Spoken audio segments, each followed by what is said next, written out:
আসসালামু আলাইকুম দর্শক মণ্ডলী, আপনাদের সবাইকে আমন্ত্রণ জানাচ্ছি আমার let there be light YouTube চ্যানেলে।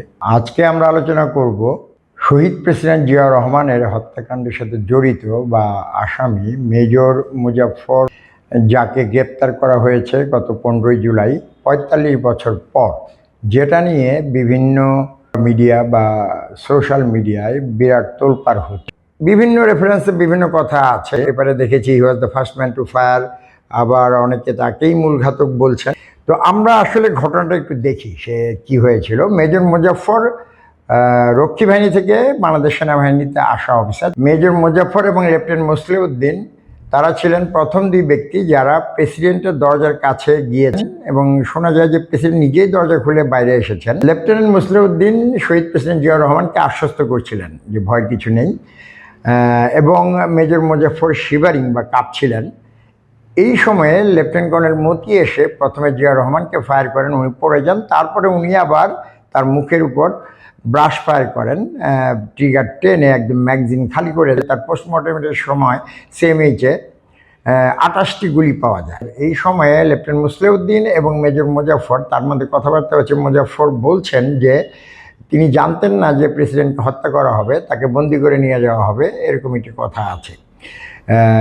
এটা আবার মেজর মুজাফফর যখন বার্মাতে জেনারেল মইনুল যখন সেখানে রাষ্ট্রদূত ছিলেন, তার কাছে যেও এটা তিনি বলেছেন। তো এরপরে আবার আরেকটা কথা আছে যে major Muzaffar was the first man যিনি জেনারেল মঞ্জুরকে ফোন করে বলেছেন the president has been killed. পরদিন সকালে মেজর মুজাফফর, মেজর রেজা এবং মেজর শওকত তারা আবার সার্কিট হাউসে গিয়েছেন এবং তারা প্রেসিডেন্টের রুম সার্চ করেছেন, কাগজপত্র একটা সুটকেসে নিয়ে নিচে এসেছেন এবং প্রেসিডেন্টের লাশ তারা রাঙ্গুনিয়াতে দাফন করেছেন। সে যে জেনারেল মঞ্জুর যখন পালিয়ে যাচ্ছিলেন ফটিকছড়ির দিন, প্রতিমধ্যে গোলাগুলিতে লেফটেন্যান্ট কর্নেল মতি এবং লেফটেন্যান্ট কর্নেল মাহবুব মারা যান এবং মেজর মুজাফফর সেখান থেকে পালিয়ে যান। এখানে যদি আমরা একটু ঘটনাটা বিশ্লেষণ করি, প্রত্যেকটা প্রিন্সিপাল অ্যাকশনে, মানে প্রথমে যাওয়া, তারপর রিপোর্ট দেওয়া, তারপর লাশ দাফন করা এবং জেনারেল মঞ্জুরের সাথে পালিয়ে যাওয়া,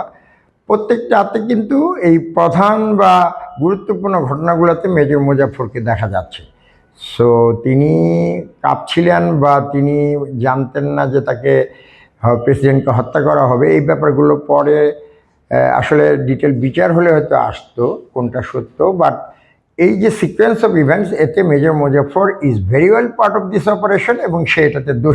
মেজর মুজাফফরের গ্রেপ্তারের সবচেয়ে গুরুত্বপূর্ণ কোনোটেশন যেটা হচ্ছে যে শহীদ প্রেসিডেন্ট জিয়া রহমানের হত্যাকাণ্ড নিয়ে কিন্তু অনেক কথা আছে এবং তার বিচারটা ঠিকমতো হয়েছিল কিনা, যে 13 জন অফিসারকে অভিযুক্ত করা হয়েছে এবং ফাঁসি দেওয়া হয়েছে, সেই ঘটনাটিও কি আসলে প্রকৃত দোষীদের দেওয়া হয়েছে কিনা, তারপর জেনারেল মঞ্জুরের হত্যাকাণ্ডটা কিভাবে হয়েছে এবং এখানে প্রেসিডেন্ট এরশাদ জড়িত ছিলেন কিনা, এখানে বিভিন্ন কথা শোনা যায়।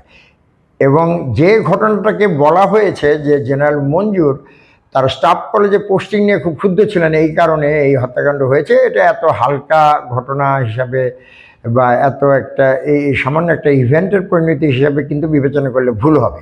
কারণ 30শে মের এই অভ্যুত্থানের আগে কিন্তু আরও 3টা অ্যাটেম্প্ট হয়েছিল। যেমন 80 সালে বিএমএতে পাসিং আউট প্যারেডের সময় ইবিআরসিতে যে ডিনার ছিল, সেখানে কিন্তু কিছু অফিসার পিস্তল নিয়ে ঢুকেছিলেন। তারপর 81 সালের ফেব্রুয়ারিতে কক্সবাজারে যে এক্সারসাইজ ছিল আয়রন শিল্ড, সেখানেও কিন্তু প্রেসিডেন্ট জিয়া রহমানকে হত্যা করা বা তাকে বন্দি করে নিয়ে আসার মতো একটা পরিকল্পনা বিভিন্ন রেফারেন্সে আছে। এবং আরও একটি হলো যে 30শে মের 20 দিন আগে শহীদ প্রেসিডেন্ট জিয়া রহমান ডকইয়ার্ডে, চিটাগাং ডকইয়ার্ডে একটি গানের সুইচ অন করার কথা, সেই সুইচে কিন্তু এক্সপ্লোসিভ পাওয়া গিয়েছিল। সো এখানে আমরা 3টা ঘটনা দেখতে পাচ্ছি, সেটা হচ্ছে 80 সালের শেষ দিক থেকে শুরু করে এই 81 সালের 30শে মে পর্যন্ত। So series of event. So এটার সাথে কিন্তু জাস্ট মঞ্জুরের সেই পোস্টিংয়ের ঘটনা রিলেট করলে হবে না। তো এখানে একটা বিরাট পরিকল্পনার ব্যাপার আছে দীর্ঘদিন ধরে। তারপর আরেকটা ব্যাপার হলো, জেনারেল মঞ্জুর যখন তাকে ধরা হয়, তিনি কিন্তু হাটাজারি থানায় পুলিশের কাছে বলেছিলেন যে তাকে বেসামরিক প্রশাসনের কাছে দেওয়া হোক এবং তিনি একজন সাংবাদিক চেয়েছিলেন। তারপরও তাকে সেনাবাহিনীর হাতে দেওয়া হয় এবং এখানে তার মৃত্যু নিয়েও কিন্তু দুটো ঘটনা আছে আলাদা আলাদা। একটা শোনা যায় যে ক্যাপ্টেন ইমদাদ তিনি ফায়ারিং রেঞ্জে তাকে কিল করেছেন, আরেকটা শোনা যায় ঢাকা থেকে একজন ব্রিগেডিয়ার সাহেব গিয়েছেন, তিনি অফিসার মেসেই তাকে ক্লোজ শুট করে হত্যা করেছেন।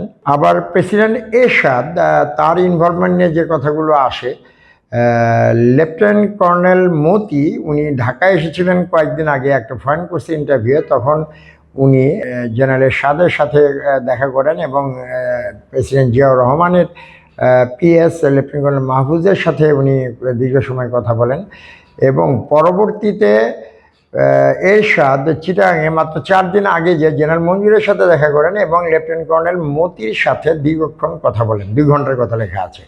তো সাধারণত একজন সেনাপ্রধান একটা লেফটেন্যান্ট কর্নেলের সাথে এত দীর্ঘ সময় নিয়ে কেন কথা বলবেন, সেগুলো নিয়ে সন্দেহজনক অনেক সন্দেহের অবকাশ থেকে যায়। এই সন্দেহের আরও কারণ আছে, কারণ লেফটেন্যান্ট কর্নেল মাহফুজ যাকে 3 মাস পরে ফাঁসি দেওয়া হয়, কারণ একটা রেফারেন্সে আছে আমি ভুলে গেছি যে উনি যখন এটা নিয়ে কথা বলতেন তখন জেনারেল এরশাদ সম্ভবত এজিকে বলেছিলেন যে চ্যাটার বক্সকে কথা কম বলতে বলো। তো তারপরে আবার 3 মাস পরে তাকে নিয়ে গেছে, এটা নিয়ে কথা আছে। অনেকে বলেন যে তাকে না দিলে জেনারেল এরশাদ ফেসে যেতেন, আবার অনেকে বলেন না তিনি নিজে ইনভলভ ছিলেন। যেটা বলা হয় যে উনি উনার নিজের রুমেই গুলি করেছেন দেয়ালে ভিতর থেকে। আমি জানি না পিএসের কাছে অস্ত্র থাকে কিনা, অস্ত্র থাকার কথা হচ্ছে আপনার যারা পিএসএফ বা এসএসএফ, সেখানে পিএসের কাছে কেন অস্ত্র থাকবে এটা কোশ্চেনেবল, বাট আগে ছিল কিনা আমি জানি না, এটাও একটা ডিসকট আছে। তারপরে আরেকটি যেটা হচ্ছে জেনারেল মঞ্জুর একজন খুব ব্রিলিয়ান্ট অফিসার, তার ব্যাটেল অফ শিরোমণি যেটা সেন্ড্রাস্ট মিলিটারি একাডেমিতেও স্টাডি হয়, অন্যান্য মিলিটারি হিস্ট্রিতে এটা স্টাডি হয়।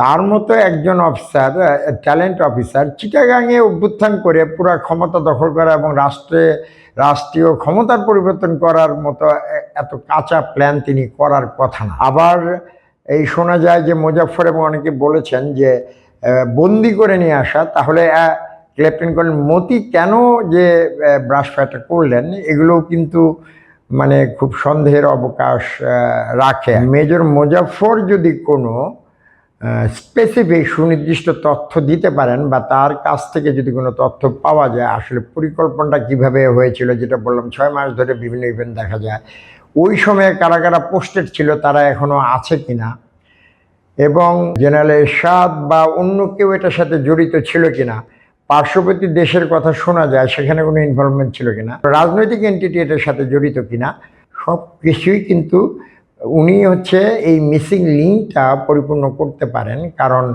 উনি যতদিন চিটাগাংয়ে ছিলেন সেই সময় যদি এই ঘটনাগুলো ঘটে থাকে তাহলে হচ্ছে যে উনি এই গ্রেপ্তারের মাধ্যমে জাতি একটা সত্য বা জাতির কাছে যে ঘটনাটা এখনও একটা স্পষ্ট, সেই স্পষ্ট বিষয়টা বেরোয় আসবে যে শহীদ প্রেসিডেন্ট জিয়াউর রহমানের হত্যার পেছনে কারা মূল পরিকল্পনাকারী, কারা ষড়যন্ত্র করেছে, সেগুলো কিন্তু বেরিয়ে আসতে পারে। এই বেরিয়ে আসার জন্য এই যে 3টা অভ্যুত্থানের কথা বললাম সেই সময়ে যারা সেখানে পোস্টেড ছিল, তো তারা কে কে বেঁচে আছেন, মেজর মুজাফফর আছেন, এবং ওই সময়ে যারা এই পুরো ঘটনার সময় বেসামরিক প্রশাসনে ছিলেন, পুলিশে ছিলেন যারা, তারা অনেকেই বেঁচে আছেন, এবং সেই সময়ে ঢাকা সেনা সদরে যারা ছিলেন তারাও কিন্তু এ ব্যাপারে গুরুত্বপূর্ণ তথ্য দিতে পারে।